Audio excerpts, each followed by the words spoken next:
Scott Koplinski from CBS 58 talking to Zooey Deschanel, Charlie Cox, and Gus the dog. How are we doing today? No Gus. We don't have Gus here. Uh, s- Sorry. sadly, Gus is not here in this moment. Temperamentally, is he, throwing a fit in his trailer He had or? a tantrum, yeah, I unfortunately. think so. Oh. Well, I see you two ignored the advice of W.C. Fields about working with dogs and children. What were there any? I'm sure Gus is very well trained.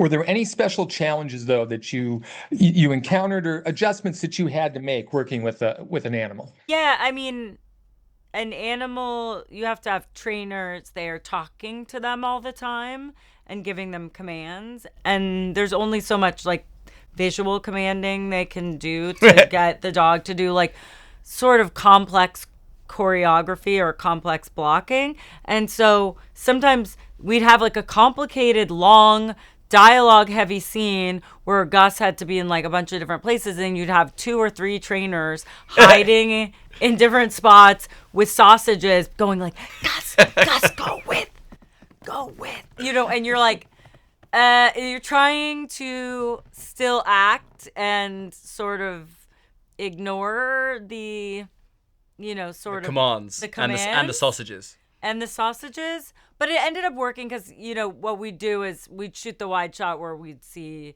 Gus and we'd get that all right. And then we could go in for our tighter shots and actually get the acting right. So I'm assuming I'm going to assume that maybe you both have had pets in your lifetimes.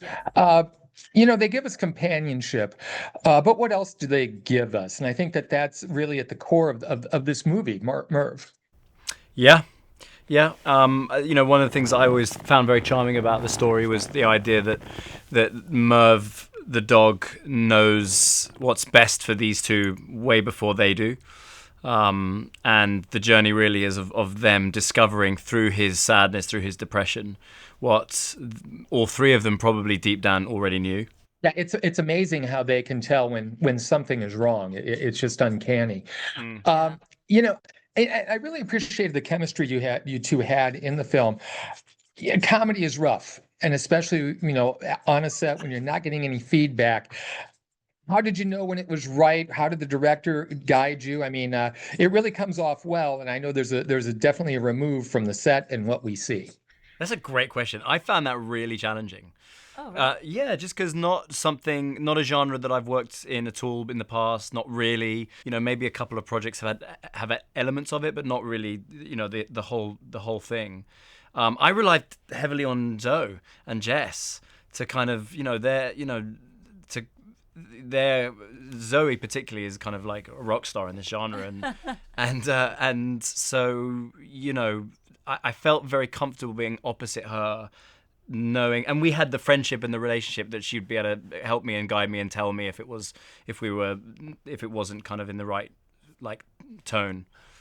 That's my favorite part of the job. Like my favorite part actually like of being an actor and being a comedic actor is that like, and why I love doing comedy best. Like I like doing drama. It's great, but I love doing comedy best because you have to figure out how to tell the story truthfully as an actor. But then on the macro level, you have to also be playing what's funny about the situation and doing your part as an actor, as that character, and figuring out what's funny about it. So knowing what's funny about it is like it as a dramatic actor, it's not necessarily your job to be seeing things on a macro level, but as a comedic actor, it is, Wow, and that's what I really love interesting. about doing comedy. That's really cool. Europe coming on Amazon Prime on December 10th. Funny, touching, everything perfect for the holidays. Thank you so much for talking to me today.